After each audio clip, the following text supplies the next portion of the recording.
9th meeting of the school committee, and we will stand for our Pledge of Allegiance. Pledge allegiance to the flag of the United States of America and to the republic for which it stands, one nation, under God, indivisible, with liberty and justice for all. Okay. Thank you. Welcome everybody. Anyone online as well. And we'll start off with our big long list for our consent agenda, and I'll take a motion to approve our consent agenda. So moved. Second. All in favour? That's a 6. Okay. And now we'll move to public comment. Again, a reminder, if you're in the room or on Zoom with public comment, give us your name and try and limit your comments to 2 minutes. Do we have anyone online? Doesn't look like we've anyone. Just in a the room. reminder, if you Yeah. are on Zoom, let me know by raising your hand, and then you get to be unmuted. Okay. We can check back in anyway. Let's move on to our informational updates. So, our student representative, welcome Anya. So last Friday we had the boys' senior night for basketball, and there was a great turnout. It was actually really good. Awesome game. It was Amazing. great. Yeah. And this Saturday there's the boys' hockey senior night, which hopefully we can expect a good turnout. And of course February vacation's coming up, which exciting. Awesome. Thanks, Anya. No, I have to say, that game, I'm so glad you mentioned it, so disappointing for Westford Academy to lose. They did 2 extra periods, it was neck and neck, it was amazing game on Friday night, so what an awesome atmosphere. And the students, hats off to you guys. So well done. Okay, moving to our superintendent and assistant superintendent updates. Sure. Our kindergarten registration is open online right now. We have our in-person registration that'll take place on March 9th and 10th, but we are encouraging any family who has a student who will be 5 years old by next year's cutoff to go ahead and do an early registration. You can do so by visiting our website, just going straight to the student registration button, and you will find the kindergarten registration. This will just help us to plan a little bit sooner, and also to schedule people for the orientation and the screening that's coming up. Also, the preschool lottery is open as well, and that information can be found on our website as well. With the preschool, Courtney, can I ask, do you know like numbers yet, or places? Have we more names than places available? Or I don't know how any of it's how many people have they already haven't applied. registered. Okay, Gotcha. Okay. Yep. Thanks. We had, there was a capital planning committee meeting, was that 2 weeks ago? It was since our last meeting, but it wasn't last Friday, it was the Friday before that. And Director of Facilities Jeff Goodwin provided an update for the WA roof that we have been talking about, and so he gave me a bunch of information that I'm going to kind of share with you right now. And of course, if you have any questions, he'd always be happy to come back to another meeting too, but I didn't want to make him come out in the meeting for this, but he's happy to join you at some point. But he wanted to share with everybody that the original intent was to try to work on both the roof and the HVAC replacement, to have them both in the performance contract that they had been talking about. But because there's no way to identify or guarantee the exact amount of the energy savings the new roof would provide, including whether it's in the performance contract, that it's not really feasible to do both of them together at the same time. Additionally, because there is a possibility of doing the roof through the MSBA. The MSBA has accelerated repair projects. They don't do that every year. They now do it every other year. And so the next cycle will be next spring. So we could apply next spring to potentially get the roof looked at. They also have an HVAC program that they've just started. One of the concerns about that, if we did the HVAC through the MSBA, the scope changes, and that would require additional caveats, right? So we'd have to increase the electrification. We'd have to add cooling to the entire building. Right now, only 30% of the building has cooling, but if you go through the MSBA, 100% of the building would have to do it. It's a bigger project. Right. And so the current plan is to keep the HVAC component in the performance contract that they're working on with Amoresco. And so we'll be getting more information about that later, but separate out the roof from the HVAC project. Hopefully to go through the MSBA with the roof, but do all of the HVAC work through a performance contract. So that's the, Kind of magically, It all comes together. yes, the construction? yes. Okay. With that, rather than seeing anything this summer, it would be slated for summer of 2028. Yes, that would make sense. So it still doesn't sound like we've a definitive path ahead yet. We're still figuring it out. Right. Yeah. What the bigger piece is, as they were getting more information about the performance contract and more information about what the possibility would be in terms of the roof, the idea of separating this out. Originally, they were going to try to just do the whole thing through the performance contract, Yeah. but that's why they're starting to look at this as Yeah. a separate opportunity, because the way in which it's going to, the way in which it would separate those two possibilities and provide additional support from the MSBA. Okay. We still have a big issue with the length of the run time, the lead time to get up anything Yeah. actually Right. working. So that's a concern. ideal. But Yeah. And Okay. would that end up being 2 town meeting votes? Potentially? Potentially, if it's two separate They're contracts. Yeah. excuse me. Yeah, potentially. Okay. Gives me a little bit of angst. Yeah. But, Stay Yeah. tuned. yeah. Okay. But that was a slight change as to what he had said. When he first talked to us about it, he was putting the whole thing Smaller. together as one project. And so now they're looking at separating that out as they're learning more and more about where they believe we're headed with a potential performance contract. It might be worth even ahead of the March town meeting, maybe an update on any more nuts and bolts about the Amoresco piece of it, so Yes. that we're well versed before town meeting. Yep. Yeah, that would be good. Okay. That it? Mhm. Oh, okay. And school committee updates, any? I got to attend Abbott's STEAM Fair on Thursday night, Oh, this yeah. past Thursday. This entire parking lot was full. Yeah. Grades 3, 4, and 5. I might be a little partial to my daughter Yeah. and her friend's project on Looked non-Newtonian awesome. fluids. But there were a lot of great displays. And the kids go through the scientific method, from the hypothesis through the method and the steps and the analysis. They even put together an abstract on those poster boards. I remember putting Yeah. abstracts together to write a thesis. It's just a great, event, and for the parents, I mean, we saw grandparents and aunts and uncles there to showcase these students and the great learning that's happening at our K-5 levels. Just so much, inquiry going on, which Yeah, is yeah, huge. yeah. So, That's awesome. thank you to Mr. Myerson and Ms. Richards for handling us Running all that that one. night, so. That's awesome. Super. I just Lauren? wanted to give a shout out to all the singers and musicians at Townwide Amazing. Vocal Night at Westford Academy last Tuesday and Wednesday evening. Both 2 beautiful nights, and with hundreds of singers on stage all at the same time at the end, which is always a feat. So congratulations to all the students and the music educators who were Yeah. involved. Doesn't come together that easy. No. That was awesome. Grades 5 through 12. Super. Val? Did you mention grade 9 transition? Did somebody say that already No. yet? No. That's tomorrow night, the grade 9, like for rising 8th graders, and it looks like the CPAC has added some, like a Q&A hour before it starts to kind of meet with the student support leader as part of that transition for 8th graders rising to grade 9. So I just wanted to add that in case you're not on the CPAC email list and you're headed to that event. That seems like a great chance to learn a little bit more.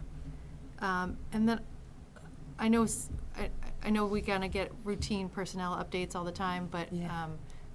I think it's just worth noting when we see a retirement to call out Mrs. Demons from Blanchard School and thank you for your service. And, you know, sorry to see someone leaving the district and moving on to their next chapter, but all the best. Yeah, I know. I just wanted to give an update on to the school committee on the town meeting question that we had posed to select board, and I know I kind of shared information with you, but tomorrow, so the last meeting we had at select board, we had a conversation at select board 2 weeks ago, looking at kind of our suggestion request to push town meeting a little bit further into the spring to just kind of give us a bit more space in the start of the budget process. And so we had a discussion about that. That discussion was kind of like, could it really be on the March warrant if we were to look at moving something, or could we look at October?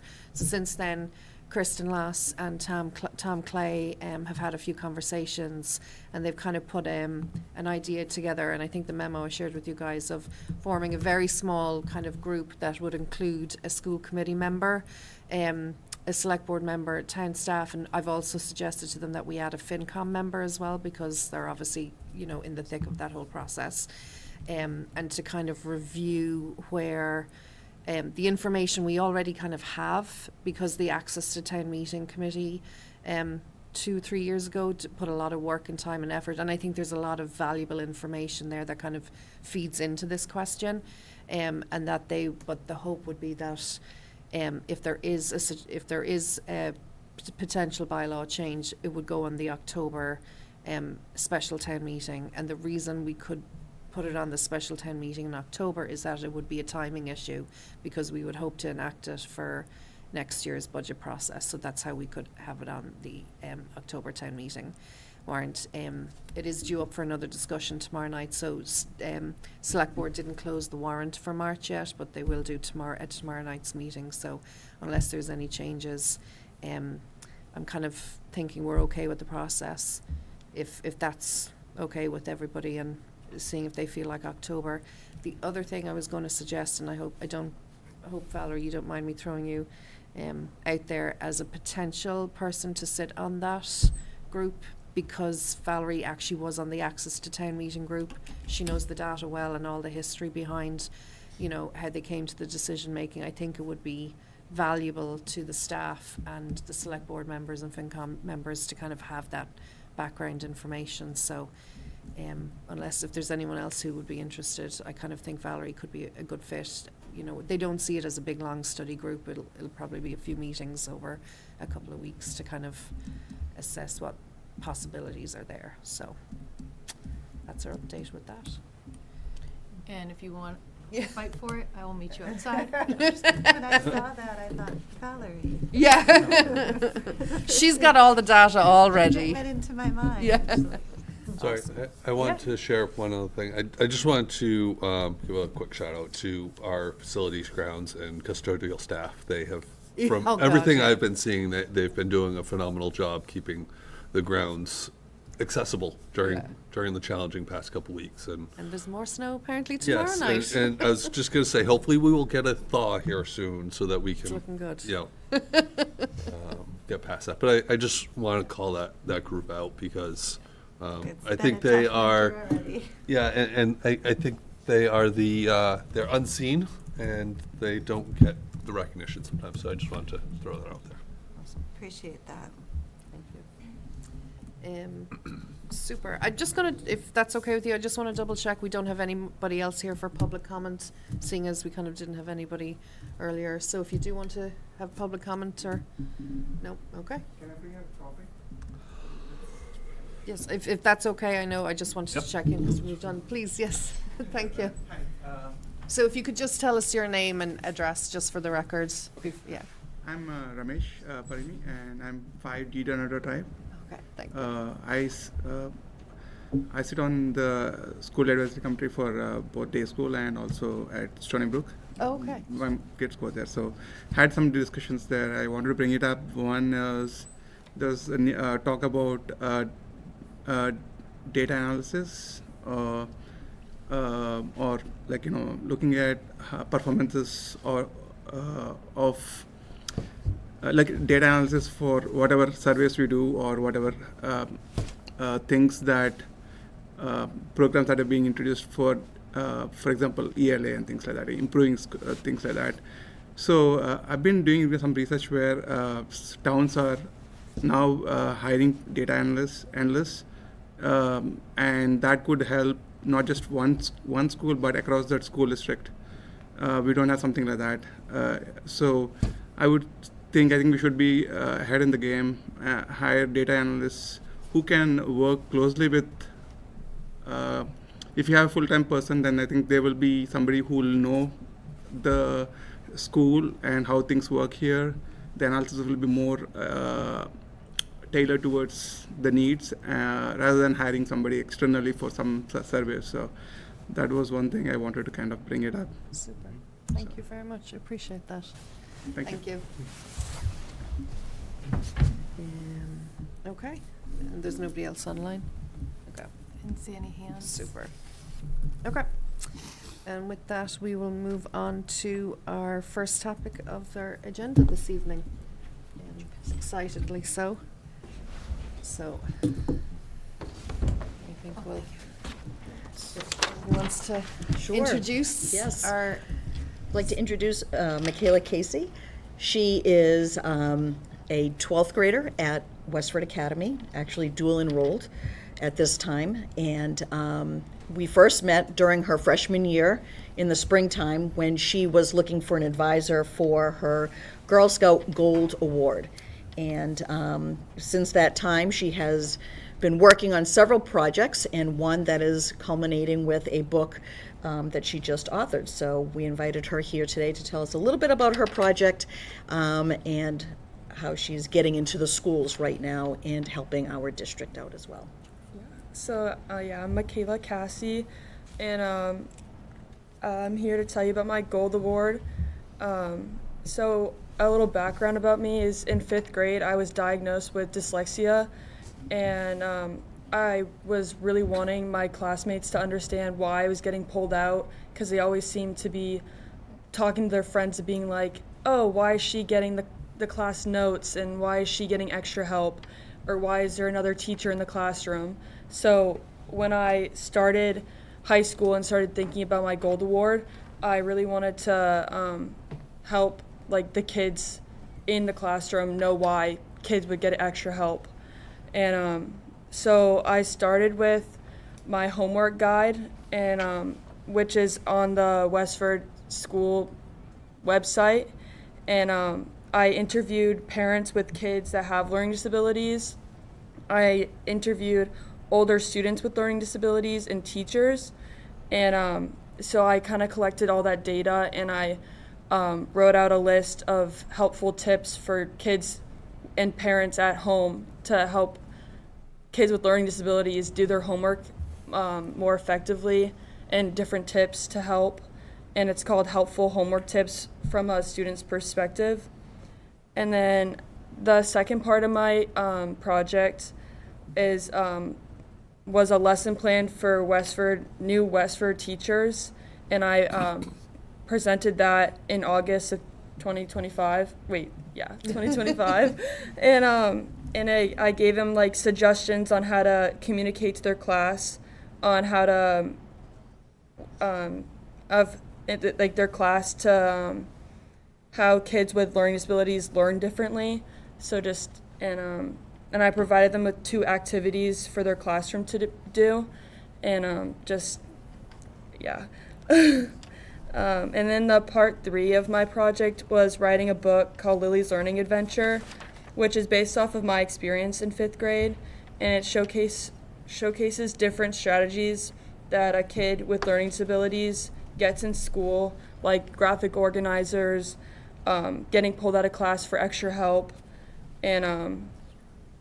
and then I provided a copy of my book to Abbott, Day, and Crisafulli, and I read to them too. So I read to 2 classrooms in Crisafulli. I read to the whole school at Day, and I read to my 5th grade teacher at Abbott, who I had in 5th grade, which is kind of all stemmed from.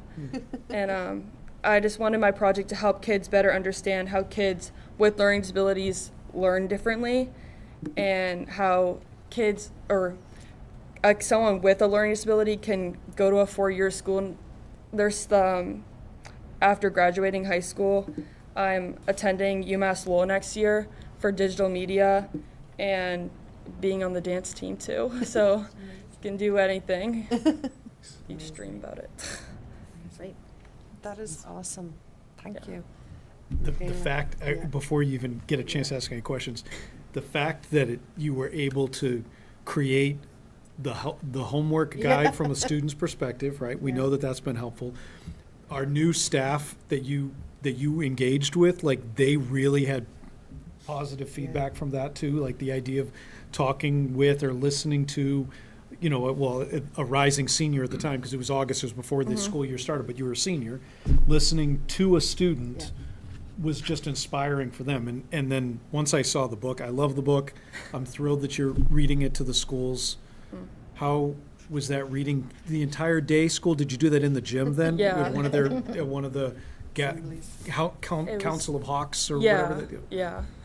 Thank you for everything that you're doing. I think it's fantastic, and I'm really grateful that you used your process to get this award, that you made us a focus of it, so that it's helping us. So thank you.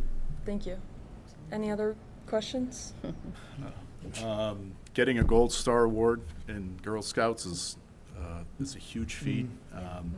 Can you tell us maybe a little bit about, I don't know, some of the memories you'll have looking back at your time in scouting? Well, the first thing is my mom is my troop leader, so I got to spend a lot of time with her. And I have a lot of friends that I made that grew up going to different schools, so I got to like make new friends in different schools, and we still are friends today because we still meet. I don't know, just putting on a lot of time, doing badges, just doing fun things. We actually went to a stained glass, what would you call it, class for Girl Scouts, and just doing things out of my comfort zone. Camping was a big thing. I love camping and doing new things, building fires, a lot of things that boys get to do, but girls also get to do them too. So That's awesome. That's awesome. Your book looks wonderful, and I'm just wondering if you're thinking of writing any more books. honestly, I've been getting that question a lot from the kids too, and they keep asking if they can buy it. But honestly, maybe I will. Maybe I'll do another story about Lily. But Could be a series. Lily Yeah. off to college. yeah. Yeah. Yep, great. Anything else? I just want to say, amazing. I know, the whole story. I think as a mom with kids who have dyslexia, I think the best learning for anybody, for our staff or, other families in the district, is hearing from students ourselves, because I think, it puts into context what our students experience that you don't really can learn from books or, online classes. I think you really put a human face on it, and it's not an easy thing for, to speak up while you're still in school and, be such an advocate. So, bravo in stepping forward, and clearly it's a passion that, you've done all this advocating, and I hope you continue it, because it's really important for students coming behind you, and the understanding you can create in the classroom for them. So thank you so much. Thank you. I really appreciate that. Amazing. Michelle's been a great advocate for herself. She's learned to advocate for herself, Yeah. which has been wonderful for her. Yeah. That she can speak out and get the help she needs. Yeah. And she's doing dual enrollment, so she's at Middlesex taking college classes right now. Right. And she's been doing great. That's amazing. Well done. That's And well awesome. done, Mom. Thank you. Thank you. Oh, fantastic. What a good news feeling to start off the night. Now it's all downhill from here. Feel free to stay. We're going to be talking about boring stuff, or feel free to go, whichever. You're more than welcome. So, Thank you. Thank you. Thank you so much. Congratulations. Congratulations. And like I said, all downhill from here. We'll talk about budgets now. All right. Thank you. So our 725, look at that, spot on, is our following on from our FinCom meeting, which was January 29th. Dr. Chu and our Director of Finance, Jenny Lynn, presented the budget to our FinCom members and Select Board members. And so we just said we would kind of circle back on how the conversation went.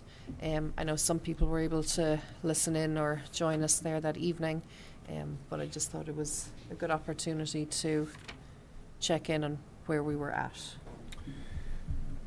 Well, first thing I wanted to do is just highlight, I did share with all of you the memo that was talked about a little bit at the FinCom hearing, but just it came up in our last conversation when you had voted on the budget, was we were going to continue exploring how we might fund an additional section at day school. And so I did, create a memo for you telling you that we, in working with our town partners, I think everybody's committed to making sure that it happens, rather than reducing something in the current budget, either from the town side, from their proposals, or from what we had proposed. The conversation that we've had is that we're going to go ahead and move forward with this additional section for day school for 5th grade for next year, and we'll identify the funding source once all of the state aid has been finalized. So when that comes in and we figure that in July, we should be in a better position to figure out, is there additional funds that the town's able to identify that can help support this, or is there something that might need to be transferred at that time? And then if they need to transfer something back into the school budget, they can do that in October, but we can have the position at the start of the school year. So that is our plan. So my intent is to move forward with that, and I just wanted to have that in writing for you so that you could see that, so that it's kind of clear, as opposed to one of those. That's more good news. Right? What did you say, downhill? This is great. Right, that is That's good more news. good That's news. true. Yeah. Well, just that the commitment was Right. kind of there from Yeah. both town and Yeah. schools Yeah. to make it work. It's really good news. And so, again, that meeting the other night, I thanked Jenny multiple times during the meeting because of just how well she prepares all of the information that we share with all of you, but then we share with them. Just like you give us a bunch of questions, we then get a whole new round of questions from the FinCom as well. And while we all collaborate on those questions, Jenny really takes the lead and I think does a fantastic job providing as much specific information as possible. Usually there's links to other resources in the documents as well too. And I think it's made this process, even with the FinCom hearings, it's just made the whole thing easier, because sometimes they can ask even more specific questions because we're giving them so much information, but they're not asking as many questions because we all know that they are thrilled with the NGFG, the Yeah. non-general fund guidebook. Brilliant. They love that. They love that it exists. And I think that that's been a really helpful piece. So we talked about that. There were some questions that weren't necessarily budget questions, so we kind of brought them back to the budget to let that be the focus. But they seemed very supportive. We schedule 2 meetings in case they have follow-up questions or more questions. And I'm always really happy when we don't need that second meeting. Not that I don't want to spend more time with them because they're lovely people, but we didn't have to go to a second meeting because they didn't have any other questions. So I think that they're supportive of the work that we've done and the proposal that you've approved, that we've moved forward. So I anticipate that they'll be, supporting that at town meeting. I think the thing I took away from it was the questions weren't about what was being funded. Like there wasn't anything that was, why are we doing this? Yeah. It seemed to be more the tone of what would we need, like, to do more. I felt like they were very supportive. Yeah. The one thing that I think that we still need to work on is really articulating what was lost in what has been lost between activities and the challenges that teachers are facing with the class sizes and whatnot.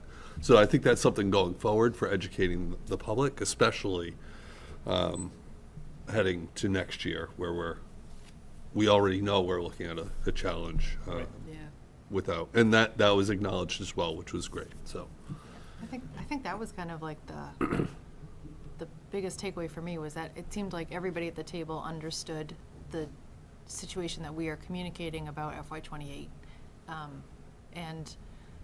I thought there was a really good point where, you know, the emails we've been getting, you know, the voices that we're hearing about the strain that is happening in the classrooms, right? I thought, Dr. Chu, I thought you did a great job communicating that to our town partners and representing that. And, you know, I can't remember exactly who said it, but the point of like, you can hear from teachers about like the conditions that they're experiencing right now, but then there's almost like a delay before you see it maybe on the student impact. Right. And at what point, how do we navigate that, right? So I just think that I'm really appreciative when I'm hearing that from our town partners and that like insight and that thoughtfulness of, you know, understanding sort of our message and what we're trying to convey. I just wanted to add too, and I know you and I have briefly talked about this, Dr. Chu, but one thing that was raised was sort of a deeper dive on food service. So I was signing up the finance subcommittee for a bit of a spring project there. So look for that coming to look at that coming to for a Zoom near you. But you know, I think there was some really good discussions there, and I felt like we weren't. It felt like a meeting where we were well aligned. Mm-hmm. Yeah. Okay. Oh, I'm sorry, just the other piece that you sort of spoke to about the day school grade 5 teacher too, is that we did get an update from the town finance director on what the governor's budget had, right? And sometimes it's easy to get carried away with the headlines or like, Right. you know, oh, this much more investment and, but it really is more complicated than you think it will be. And the sort of takeaway at this point is some things are up, some things are down, and it's not really coming out into any big variance at this point. Yeah. So we'll keep following that as we do as the state budget goes through all the conference committees, but Yeah. nothing to really write home Get about yet. excited about. Yeah. Yeah. Yeah. Okay. And just to let anyone watching know that, you know, we do monitor that. The town finance director keeps us updated on that. Because it changes. I think it was the same last year that the initial budget from the governor had a different per pupil spend than what ended up coming Yes. through the House and Senate. So, which, you know, so that exact situation could happen again this time. So, yeah. Okay. Okay, so we'll move on to our next agenda item, which is our mid-year review of our superintendent goals. And it's crazy that we're mid-year already. Right? Flies. A little bit past midnight. I know, we had our 100th 100th we had day. our 100th day, yeah. 100th day, yeah. Yeah, crazy. Teachers were dressing up as very old people. Yes, I saw that. A student asked me if this was my real hair. And I asked him if he thought it was, and he said yes, and I was like, that's the right answer. Was that a kindergartner or a senior? It was a third grader, and there were a lot of wigs, and mine was not one of them. Yeah. I love it. You're not 100 years old. I am not 100 years old. No, I far, used to actually tell far my from it. students I was 125. They'd ask me how old are you? Oh, 120. No, you're not. Yes. You might feel like it some days. Awesome. So, I Yeah, don't know, so Val, if you can pull up would you that be able to bring up the presentation? slide deck? It's in the packet. Oh, I'm sorry. I was looking in my email. Mid-year review. Did we meet last week? 2 weeks ago. 2 weeks ago? It was the last week in January? Yeah. Anyway, we 2 met weeks the, ago. the, 2 weeks ago, yeah. the superintendent evaluation Went from subcommittee.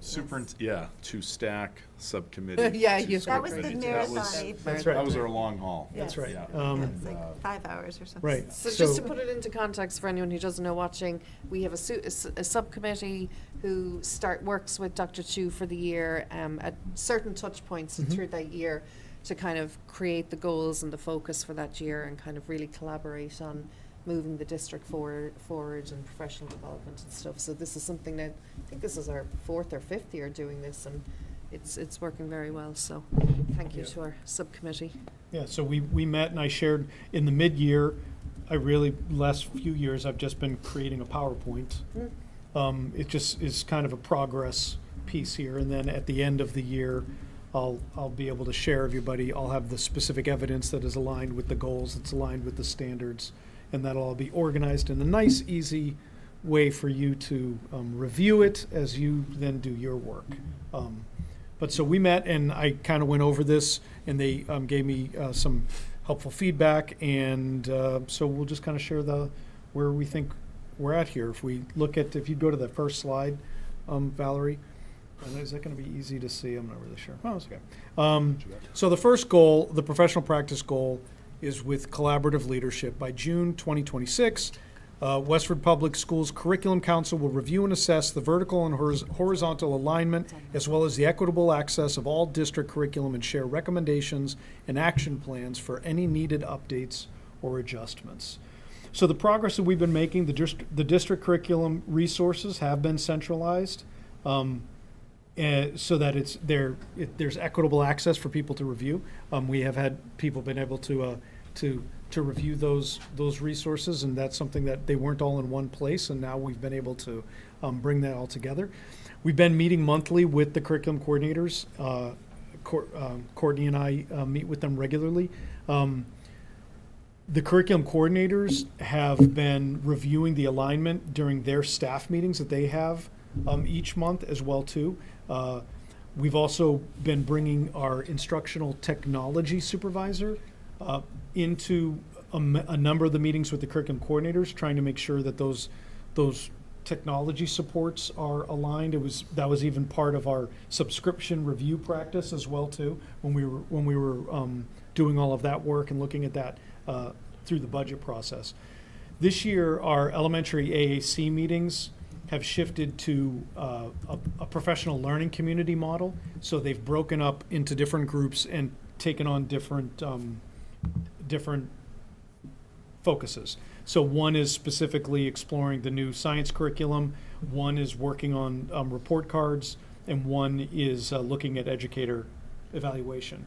And so that's another kind of jumping off point from this curriculum work. So one of the things we anticipate bringing to you by the end of this year is a full review cycle of what we think where the curriculum should line up, so that we have a plan, and it's not just what's been happening. We've been implementing a lot of new curriculum, and it's been a sort of triage. This one really needs to be looked at, and so certain curricula rose to the top, and now we're at a point where we're like, okay, we really need to make sure that we have a regular practice of looking at all of it. To the idea too that when we do implement something, sometimes people right away, they might be like, they weren't on board with it in the first place, and so some people might already be wanting us to go in a different direction, and if they then know, no, we're actually going to implement it for say 3 to 4 years, and then review the effectiveness, and then decide, is this something that we continue? Have all of those recommendations together, and that'll be something that'll be coming with this work. Any questions? I just think having that routine cycle Yeah. that can be relied upon is equitable. That's equity in itself. Yeah. And just having that be rung out through the district so that the staff can rely on that routinely. And one of the things that we've talked about when we connected back to the budget is we have benefited from having, in the past, a robust school choice account that allowed us to, address a curriculum need. We're going to have to be much more thoughtful in how we plan that out, knowing that we wouldn't be able to bring on too many new entire curriculums at one time. And sometimes, I think we've been very thoughtful about that when we were looking at specific our elementary, because the classroom teachers they're implementing all of these, so we try not to make too many changes. But 6 through 12, that are more department-based, you could, in theory, have multiple departments kind of rolling out something new at the same time, and it wouldn't have the same impact on an individual. Yeah. But financially, we have to see if we can do that. Right, and then how it impacts the Right. downstream. That's right. They still need to be thinking about that too, so that's good. All right, so if we go to the second goal, it's a student learning goal. It's continuing that work of sense of belonging and engagement. And the way that we've articulated it is by June 2026, all students will exhibit an age-appropriate awareness of an ability to participate in the utilization of intentional strategies that support student engagement, sense of belonging, and well-being.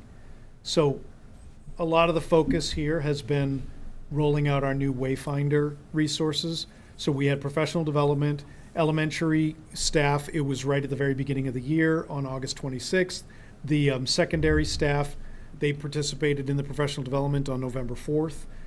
Now all of our students have engaged in some Wayfinder lessons. Different age levels are rolling it out in different ways, but everybody has access to it now. And so it's something in this first year as we look at it, the third bullet is focusing on the surveys. We've completed the first survey. The elementary schools are doing a mid-year survey. The 6 through 12, they're not going to do the mid-year survey this year because they actually didn't implement the first survey until after November in the first place. So they're really just going to do the 2 this year. They're going to do the one they did in November, and then they'll do one in the spring, as will all the elementary. But the elementary are actually, they're doing a mid-year as well. So they'll have 3 data points, and then moving forward, all grades will do the 3. We get a we move forward. presentation on that. Yeah, and we're going to look at all of that. The second bullet point, which is something that we're going to be collecting more data this spring about, but the fact that our elementary schools have been able to expand the PE wellness classes to 2 classes per week has been huge. And anecdotally, we've gotten a lot of great feedback about that. But I think we're going to look to see, okay, what other data points can we see as we explore that benefit. Our Tier 3 restorative practices, that was something the select staff are really the counselors at the 6 through 12 level. They participated specifically in that Tier 3 level of the restorative conferences on November 4th. And have they had an additional piece other than November 4th, or was that the one? Right now, there's ongoing coaching that's Okay. taking place, so our consultant is in touch with Stony Brook Blanchard and Westford Academy to arrange those separately. Great.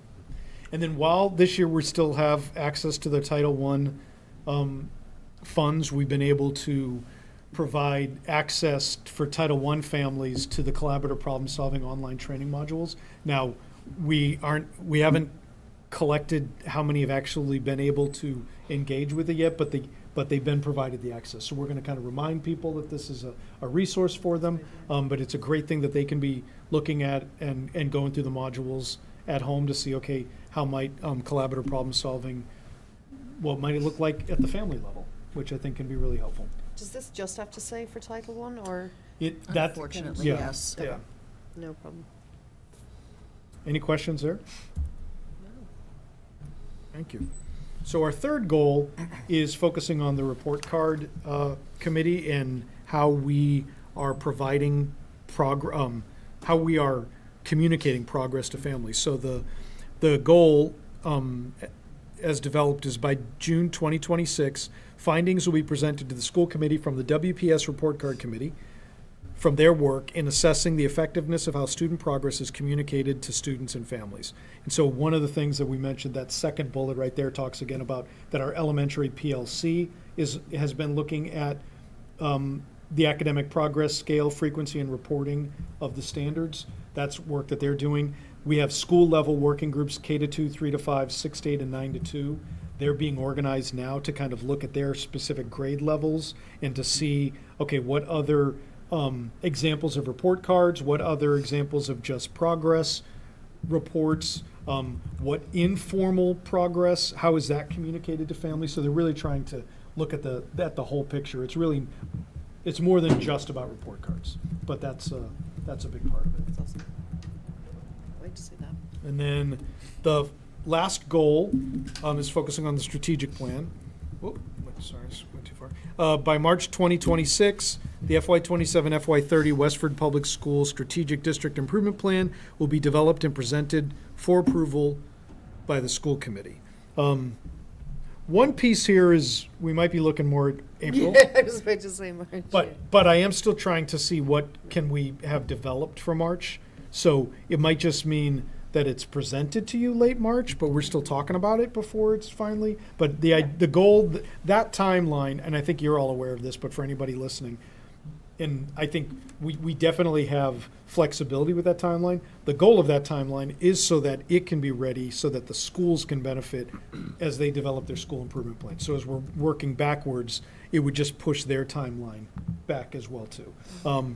So the work that we've been doing is in November, December, all of the school advisory councils looked at the ISTIP, the current ISTIP, and provide feedback as to what they thought was working and what they would like to see move forward. We contracted with Thought Exchange.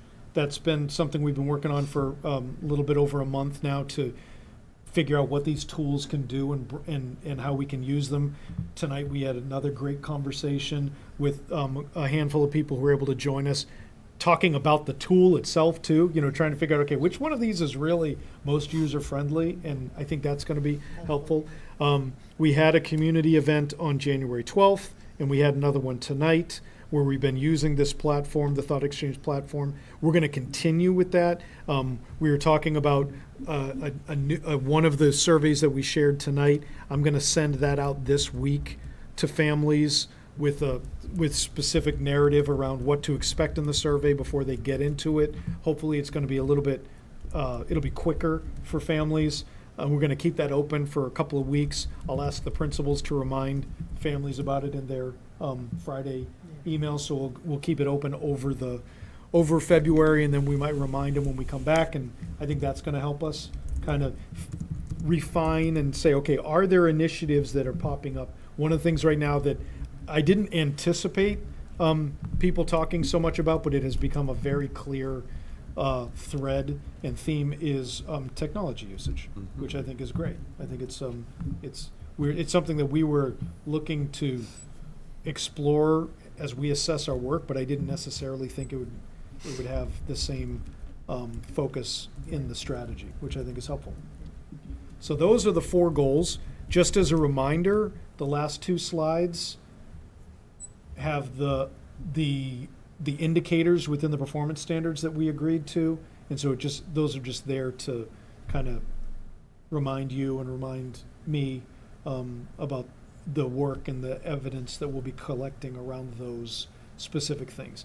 And again, for anybody watching right now, it could be the entire rubric. We think that that's just honestly overwhelming for anybody. We don't do that to our teachers. We're kind of following the same process here, that you can always assess anything, right? And there's always something, if there's something that you wanted to see me work on or with the district, we could always roll that into another year of goals as well too. But the rubric is so huge that what we do is we identify specific targeted things that we want to focus on. And so then we sort of, center the evidence that I'll gather and share with you around those things, but it doesn't mean that other things aren't happening. Awesome. Thank you very much, Dr. Chu. Any questions, thoughts, feedback, suggestions, queries? What was the attendance tonight at the earlier? Not. It was huge. I think it was like We had 3, like 3 online. 4 in the room. Yeah. I mean, we were Yeah. all sitting at this end of the table. It was 4 great. in the room in addition to you? No, No. this end of the So, corner, corner of the table. It was good though. But we had a conversation about how is this working, and people tried out the new survey, and they could actually tell us, hey, that actually kind of works, Yeah. and that was helpful. We all took the survey, Yeah. including Yeah. the people who were online. Yeah. And then we talked about it. And we've tweaked it because at the very first one, we had a different type of setup of survey, and based on feedback with that, Dr. Chu had gone back and tweaked it again and actually had 2 other versions of the survey tonight, so we actually did both. So while it would be great to get more feedback, it was nice to feel like we've tried out all of them. we've clarified what I think the tool needs to be, because it's slightly different. The thought exchange, it's not like a typical survey because it uses AI, so it can take answers to some of your answers to questions and kind of use the AI to engage with other people's responses and kind of have you like give your thoughts and on what other people are populating and stuff. So it's a little bit different. So it actually was quite worthwhile, I think, to kind of test out and stuff. So fingers And as crossed. people add to it, then other people will be able to rank it. So if you do, you don't have to do it in real time with other people. You'll be able to see, other people have said these things, and you can then rate their responses, and it gives you ideas about things that you might not have thought of. And I think last time, correct me if I'm wrong, Dr. Chu, when we did the current STIP, 3 or 4 years ago, we didn't have as much like open engagement. No. We had a kind of a group, a Focus group. selected focus group that kind of worked on it of, I think there was maybe about 15, Yeah. 20 people Yeah. in total mixed who kind of created that. So this is a new approach of having a bit more of an open, collaboration with the community in it. So, we'll get more feedback. Just to bring us back to the goals, I really appreciate I think this, I don't know, I was on the evaluation subcommittee for a year or 2, so this is like new for me to be like outside subcommittee. And I really appreciate like the progress. Like I feel like this is a good level of information for most of us to just have as like a touch point through the year. I don't know if this question is more for the subcommittee, or obviously I'm interested in what you would have to say too, but I'm wondering if like the progress updates, the progress bullets feel like they are touching on what evidence to expect, Yes. right, from the goals. I'm wondering if there's been any conversations about the evidence if there's any specific evidence or whether everything feels like it's covered for the indicators. We didn't talk about it, Okay. only because one of the things that we did do when we identified these indicators was we connected them to all the goals. Yeah, okay. So I didn't separate those things out, but I know that Feel like they're there's overlapping. overlapping. Captures. There's cross references, Okay, and then what I'll be doing in the spring is they'll help provide even more additional, more specific evidence to those progress points, Okay. right? And some of them will be like, okay, this is crossing 3 of the goals. This is one thing over here that isn't really addressed in the goals, okay. but it's still in the indicators. So, Yep. yeah. Great. Thank you. Any other thoughts or questions? Awesome. My appreciation to the subcommittee. It's a And great Dr. Chu. discussion. Fantastic. But I know adding another meeting can, so I appreciate it. Right. I think it's We're helpful meeting for again in the spring. Yeah. Okay. Look in April, we were Yeah. talking about. Yeah. Yeah. I think Late it's April, helpful I for think. Yeah. I feel it's making the evaluation at the end, I just feel it's getting easier and easier every year compared to the very first year. I know, feeling like we're trying to get our head around it. I feel like, I think the process has become manageable. yeah, In that case, it's easier, right? yeah, And the thing that I appreciate about having the subcommittee is I think the process is meaningful. yeah. I still think it's a lot, right? But as we're bringing it in, Yeah. it's Yeah. getting more and more aligned with the district plan. Yeah. And I feel like those can really be synthesized even more so that Yeah. there's not so many multiple Yeah. things. But it's meaningful, Yeah. right? So it's like we have goals that are not just arbitrary. We have goals that are connected to the work we're trying to do. And we're able to say, okay, this is how we're measuring that. Yeah.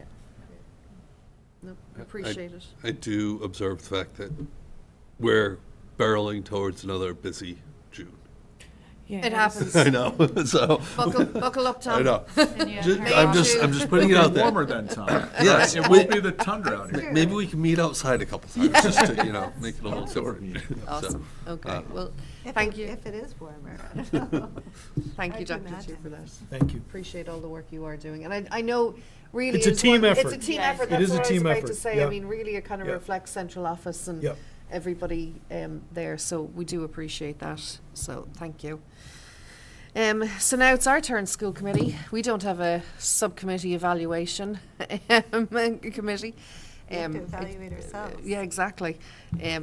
Val, I don't know if you just want to pull it up. So what I just did was similar to what Val had done last year, the last 2 years, is taken our our slides of our goals from the fall, and I've just kind of added a few comments through, and I figured we kind of could just chat our way through this evening of a check-in of where we are and what we're at. I think we're doing okay. I don't know if the ghostwriter are going to give us a grade like the snow days. So we'll see how we do. Tough critics. Yeah, exactly. I don't know if you want to pop on there, Val, and we'll just go straight into the community engagement. So I think this was the biggest one this year that we kind of came out of our retreat of trying to really focus on and see what we could do and try a few things that are new. And so we started off with collaborating with Dr. Chu on these kind of community coffees, which we've been doing. And the January and February one we've kind of tweaked to be the kind of STIP evening ones. So we've got from March onwards. And again, I think we'll try and maybe do a mix of revert back to our Friday one as well to give it another daytime option, but maybe try another evening time again to Yes. kind of. Has there been any thought to like the before work timing? You know what might be interesting is I know the town manager has been offering it at like that sort of before the work day. At Eight, like 6 a.m. or something. oh God, no. No, You're volunteering, Lori. Off I you go, mean, Laurie. Let us know. Before some people's workday, right? You Okay. can't have everybody, but I think she's been having, I'd just be curious as a data point if she's been getting attendance. I think hers are like 8 or 8:30. Okay. But just, I've been hearing from some people that like the 10 a.m. is hard, Yeah. right? So either like 12 p.m., like someone's out Oh, grabbing yeah. a sandwich and stops Yeah. by or something, or brings their lunch, right? You could have, Yeah. but the 10 is just kind of right in Mhm. the middle. Yep. That's all. Kind of see. Sorry, go ahead. But no- Chew with Dr. Chu. Right? There's a lot, we can have a lot of fun with the name, around food, yep. I really want the cafeteria named after him. So I think that's been it's definitely been great. And I will say, I think, month on month, we've had different faces, which has been great, getting a variety of feedback. And some are community members who don't have kids in the schools as well as parents who do have kids in the schools. So it's been nice to get that. Maybe when we go back to the daytime, we should try the lunch. The reason, Yeah. the time that we had initially, we were trying to capitalize on Roots Yeah. and the program that they had already established. Then, of course, they decided not to be open on Friday, so then they were opening just for us anyway. I know. But that was after we'd already kind of started Yeah, publicizing some of them. So I do think if I'll talk with Yeah. about Yeah. having a Chat. lunchtime Yeah. option might be, Yep.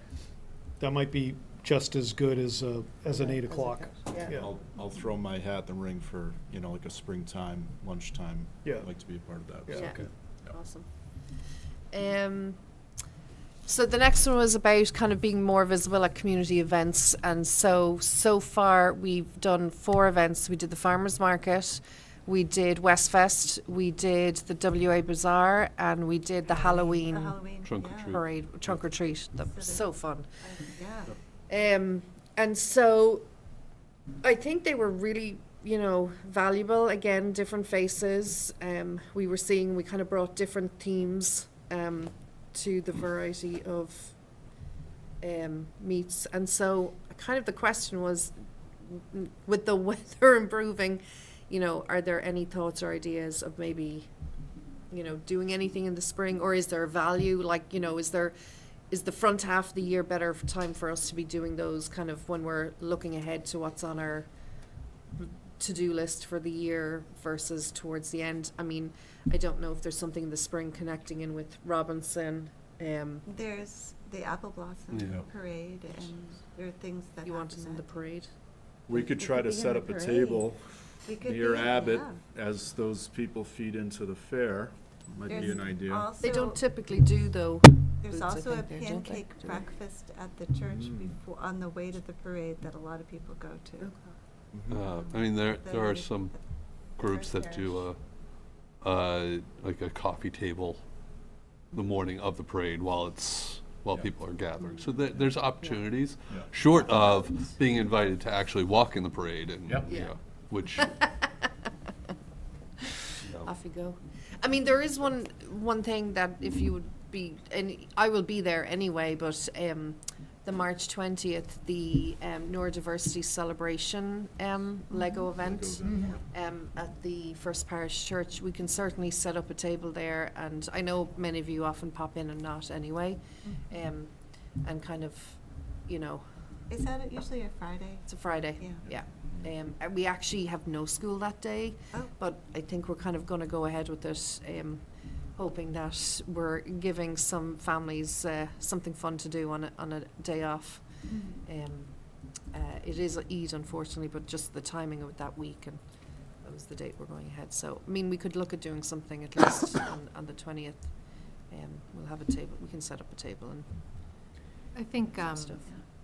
it's obviously short notice, but keep it maybe for next year to keep in mind is like something like the grade 9 info night. Oh, yeah. Right, I think they have student clubs or family organizations, like I think Boosters is probably there. Yeah. So something like that maybe makes sense for a table. Yeah. That And does I make know a they lot of have, sense. they usually have like a grade 6 info night or something before you move up. Right. Is there a handout we could include with like the kindergarten registration paperwork? Like a flyer about Yeah. the school committee and what we do and how to get engaged? Because we want to catch them in kindergarten. Well, The what high is- school, they're already on their way Yeah, out. yeah. Not that that's a bad idea, but I wonder if there is a willingness, like with some of the kindergarten paperwork, if we could throw something in like, meet the school committee. Yeah. This is when we meet, this is what we do. It's going to be a long relationship. Yeah, you're going to be here for a really long time, so. One of the things I know I had wondered about, Shayna, is kind of, and this kind of reads into it, is when we don't necessarily, where we want to have a visible presence, but necessarily, can't be at or don't need to be at or whatever, is kind of like, can we create some posters or Like a that white paper flyers kind of thing. for like back to school nights or the parent teacher conferences that we can at least kind of just set up in a hallway and have some visibility of this is us or Another wore so Picture on it, what do we do? yeah. How can you get engaged? Why is it important to get engaged? Yeah.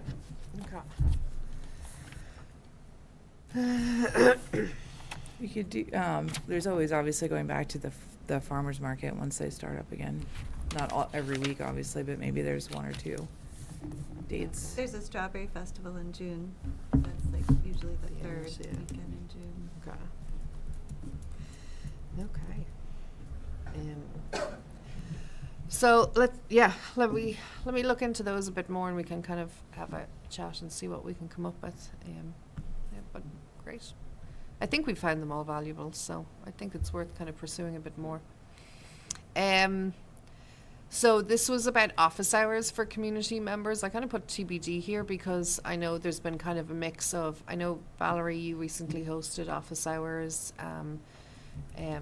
I haven't done some in a while, but I kind of was just checking in I think we had kind of, we hadn't really formalized it, but did we want to formalize considering, maybe running office hours, or just that it's something we all commit to doing on our own kind of times and schedules based on trying to offer it in a variety of ways, be it, at a Muffins on Main for a coffee at 11 a.m. or 7 o'clock in the evening on a Zoom, or, 8 o'clock with drinks at Stir on a Thursday night, whatever. Sold. I think it's a good idea. Yeah. Especially now, because there's a lot of communication that needs to take place. Yeah. So whether we do it individually or as a group, and I think it would be a good idea to do. Yeah. I kind of like an idea of doing it in pairs. Feels like safety in numbers. Yeah, I think Right. there's always. And then you're not like you know, sitting there at Muffins and Main, no one comes to see you, feeling At least like if no one shows up, then you can. Yeah. the scarlet You don't look letter. As we say in Ireland, you don't look like Billy No Mates. Yeah. Okay, so maybe we can have, maybe if, the Robinson thing, Val, if we can get a bit more clarity on what kind of feedback we're going to be looking at, maybe that's the opportunity to kind of formalise it a bit and Yeah. create some of those opportunities, maybe with that lens as well for the spring. Maybe we could come up with like a doodle poll where we could sign up with times and then pair off what times work. Yeah, Yeah. okay. I think, again, going back to budget discussions, it's going to be important, basically right after town meeting this year, to be Yeah, we'll be starting it first. having those conversations and getting out in the community right away, About next year.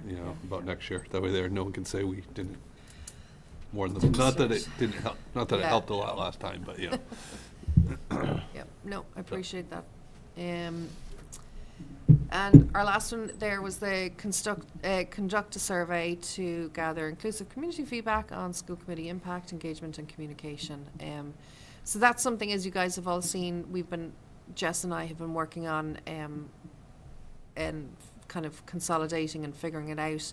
The latest version, I did kind of send out to you guys again, just to get more feedback, because some of the questions trying to really, when we're not all expert survey developers, it's really helpful to kind of get that fresh perspective on it. And I think, and I hope you felt the same.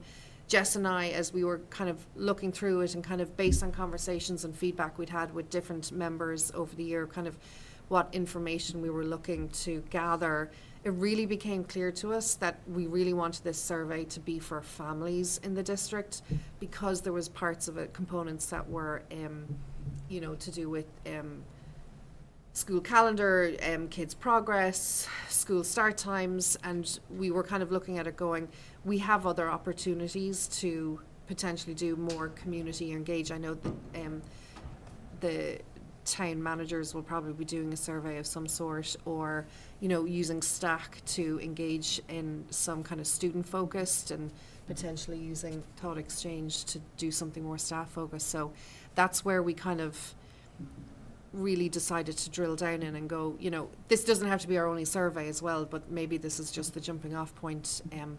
So hopefully you guys are okay with that, where we kind of landed with it. We've spent many hours, myself and Jess, trying to decide, really how it worked, but this would be the focus at this time, that it would be kind of Westford schools, families that would be taking part in this survey. I mean, some of them obviously will be staff members, who have kids in the district and stuff, so. Yeah, I thought the survey looked great. I do think, and I did have a comment in there, I think there is some value in coming up with an additional survey or seeing if we can piggyback on something that the town Yeah. might be doing, to get more community-focused questions, like Yeah. how do they want to engage more with us?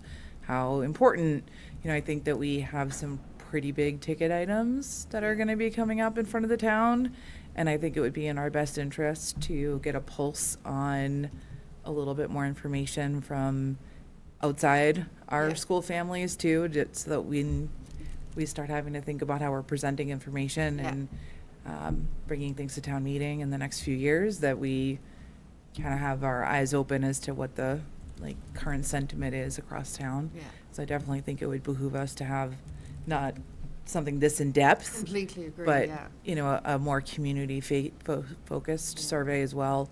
Whether again we do something independent that launches through maybe the town managers, or if they were doing something and we could maybe add in Yeah. some extra questions. I mean, some of their surveys so far seem very basic, and we might want Yeah. to have some more information. But I I did think wonder about doing it through DEI as well, or connecting, or at least collaborating a bit with them, because I think one of the things we've talked about is how are we making sure we're reaching all community groups in town as well, so. Yeah, senior center, Well- you know, how can we partner with some of the other, because I think, That too. I really think it would be in our best interest Yeah. as we head into 28 and 29 and Yeah. whenever Robinson's coming up to have a better idea of how we need to be able to engage people to get them the information they need to Yeah. be able to take votes and Well, things like Jess that and at I town were just meeting. saying, you could essentially take the first half of that survey and do very little tweaking and roll it out just to more kind of community members. Engagement. And engagement, yeah, so, and which would actually be interesting then, because it would kind of give you a bit more, you know, you could compare it to obviously the other data we Yeah, have there's a collected. feel, like how important on that scale is it to, you know, have level service at our schools, to restore things that have been lost, like, so we can start maybe gathering up some more intel. Yeah, absolutely. No, I Kind of completely, phase two. completely agree. Okay. No, that'll be the next one we start figuring out once this one is up and running. And I think just to kind of, with Dr. Chu kind of launching his STIP conversation tonight, we've kind of said we'll hold back kind of 2 or 3 weeks before we do R1. There may be some overlap, but not that they're all coming out at the same time, because I also know CPAC, they do a survey as well, kind of later on in the spring as well, so try and avoid survey fatigue, but it might just be one of the years that we Well, need it. And you might get useful information from each of the surveys to inform the other as well. Yeah. So that can be actually a good partnership too. Yeah. Don't Awesome. just take them as islands. Okay. So goal number 2, Val, if you want to stick it on there. School start times.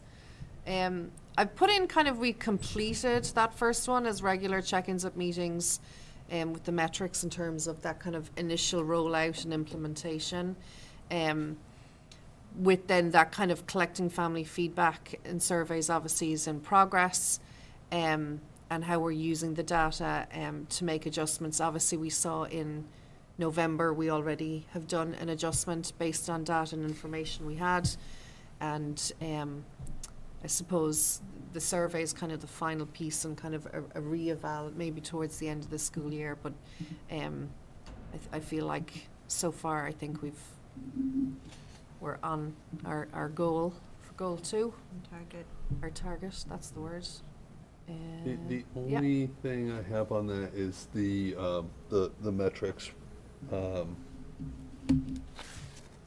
Memory. Tardiness. You wanted tardiness? Yeah, I think I still would adjustments. like to see, and this is an end of year because obviously it's hard to judge mid-year, but, you know, looking at our absenteeism, our tardiness, you know, it has that improved with this Yep. as a I correlation. get that, yep. And it may not be correlated, or we may not be able to say that it is correlated, but it's just an interesting The snapshot. snapshot that I think could have some impact, Yeah. so. I mean, Okay. I would see it as essentially an agenda item, kind Yeah. of review towards the end of the year. Yeah.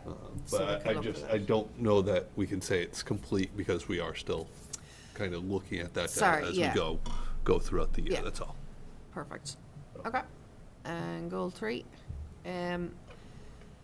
So we're working on our various school committee operation protocols to be included with meeting agendas. I sent you a sample one to have a look at, just to try and figure out where it would sit. And I think the best thing is that it sits at the bottom of the agenda and that we link to the full operating protocols on the basis of it. And so if everyone's happy with that, we can just add it there, kind of rolling out from next week.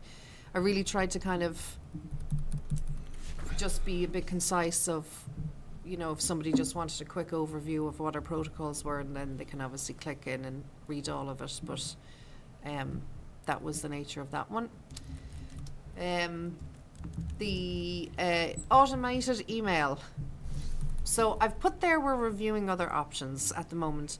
I did reach out. I specifically held off because we had a change of IT director in town. I did hold off initially checking in with him. Nathan has since come back and kind of said it's potentially tricky because I think the idea is that we want, if somebody emails us in October about something or in February about something, that anytime they would submit an email to our generic school committee email, they would still get a reply that is receipt. We've received your email, yada yada. Based on what our Nathan has been saying, he said we could only get that email once. So if you send that email in October, you get it once, but not necessarily a second or third time. Maybe you would email us on different topics. So I was mentioning this to Kathy in recent weeks, and so Kathy was saying she was going to check in with our IT department just to see if there's other options potentially that could work to do the same thing. I know Kristen Loss shared with me that Select Board, she is their automated response, so Kristen responds to every email that Select Board have. Don't know if you're in the mood for doing that. Didn't think so. No, I'm taking care of my own. What I'll let you take care of yours. One workaround might be an automated response in your own That's what I was gonna. email. Yep. Whoever's the chair can set an automatic response, Okay. filtered on certain things. So that is a potential way of Like doing it. you keep it on all the time. That's sort of, So if You I can do was, it as a rule, basically. so if I was to have it on mine Yep. as chair, but it's sent to the school committee generic email address, it It's should coming to still you trigger anyway. it. It's it's gonna coming go to to you, it. so you're gonna. Oh, okay.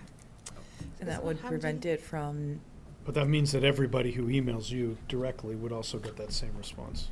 Not necessarily. Not necessarily. Oh, really? Okay. If we were to come up with a generic header, that you would then save or hold on your, it's like that vacation responder, Yeah. essentially. Yeah. But you have it on all the time.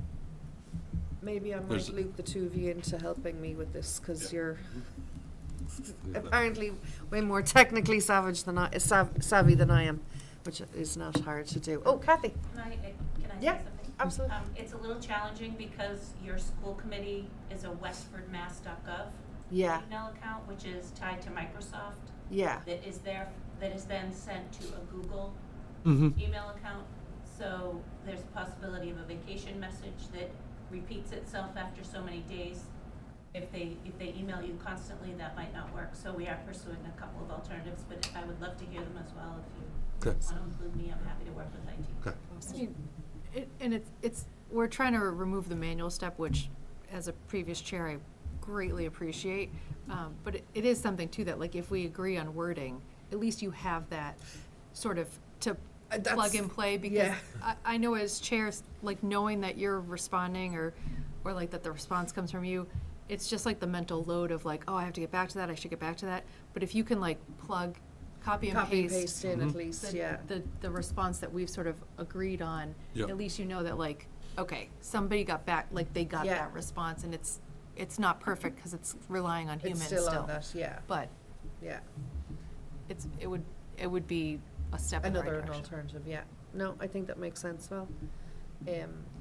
So we'll figure that one out and see if we can resolve something. And I do think exactly, Val, if we can't, I think that makes sense if we're all happy that we have a kind of a copy and paste option there that whoever's chair can use. Our how-to guides, following on from the kind of NGFG, I think where it kicked it off, and we're trying to put a bit more in place. I know policy, it's on the agenda For this week. for this week, Yeah. to kind of start looking at framing that. I think there's something being put together for Stack. Yep. That's Um, good. First go around, thanks, Val. Yep. Mhm. Crush it. And I think, did we say we were gonna do one as well for the superintendent evaluation committee? That's the one that's already done. That's the one that's done. Mhm. That's right. That was the first one. Okay. You wanna do policy too? No. I'll do finance next. Super, okay, and going on to goal 4, I should say. This was all for our finance subcommittee. Still Yeah. working your way through the Series 3000, and you did do the review of fees, obviously, which we voted on, completed, and that's a tick. Yep. And that was it. So that's where we're at. Don't know if anybody has anything else, thoughts, ideas, or finding it helpful or not, but lots of work done and more to do. I think it's always going to be a busy spring, and but thank you for the time and effort and that you put in. I know we're a busy working committee in town, one of the busiest, I think. So I do appreciate that. You know, and some people even put their lives on hold sometimes, so I appreciate that. Thank you. Last up tonight is our FY26 Q2 finance report with Jenny, Director of Finance. And hopefully it's all good news, Jenny, yeah? Lots of good news. Great.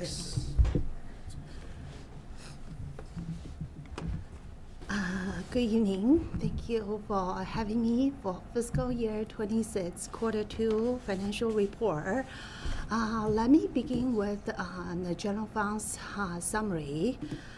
The first line, and this is general funds operating budget by the individual function code. In fiscal year 26, the total budget is $69,388,572. As of December, the actual expenditure plus the encumbrance equals to the amount $67,732,000. This leaves the projected available balance $1.6 million, representing 97.61% projected budget utilization by the end of the school year.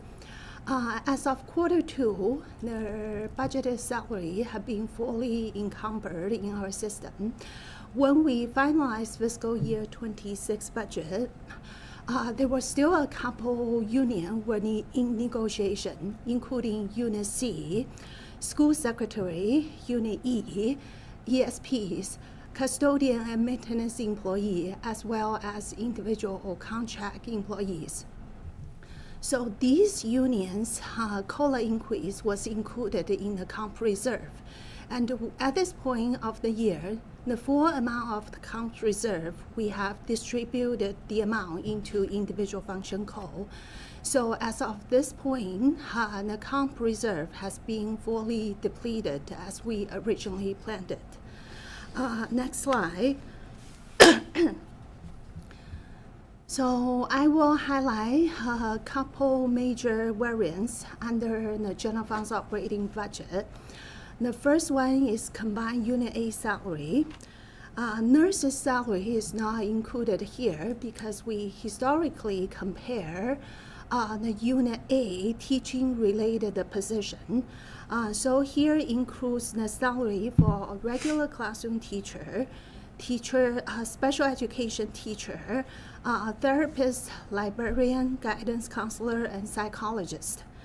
The total combined Unit A salary currently as of Q2 has a remaining balance, $676,000. In comparison to fiscal year 25's Q2, this number is approximately $40,000 higher than last fiscal year. I will explain to you what's the reason contributed to this remaining balance. Next slide for function code 2305, classroom teacher, and 2310, teacher specialist. As of Q2, and we have seen our leave of absence request has a significant uptick for this fiscal year because we have 36 leave of absence for this fiscal year compared to fiscal year 25. The full year's number was 53. So we have seen increase for leave of absence in this fiscal year. In addition to that, by the end of fiscal year 25, we have several teachers retire at the Blanchard and WA. these positions were filled by the lower step employee. So we were able to save a certain amount for the budget for this fiscal year. Also, in fiscal year 25, we had a couple resignation and also termination in the middle of the year. These positions were covered by the short-term sub and long-term sub. Overall, our staff turnover, leave of absence requests, and also these status changes contributed to the remaining balance under these two function codes for the total amount around $286,000. Next slide for the function code 2320, medical and therapeutical services. We have two kind of expenditure under this function code. The first one is personnel costs. That includes the salary for LPN, speech therapist, occupational therapist, and also the BCBA salary. The total remaining budget for the end of the fiscal year still shows a positive number, $54,000. The second kind of expenditure under this function code is special education contracted services. Currently, we are projecting the end of year deficit level for $343,000. For fiscal year 26, we budgeted $329,000 for this whole fiscal year. As of quarter 2, the total projection for this year is $673,000. Just for your context, in fiscal year 25, our actual spending was $711,000. The total spending level remains consistent as last fiscal year. So, but the spending trend is indicating that we have an ongoing service need for this area. So the service demand exceeds our current budget level. As I previously noted in the quarter 1 report, the major cost driver for the increase, there are two reasons for this year.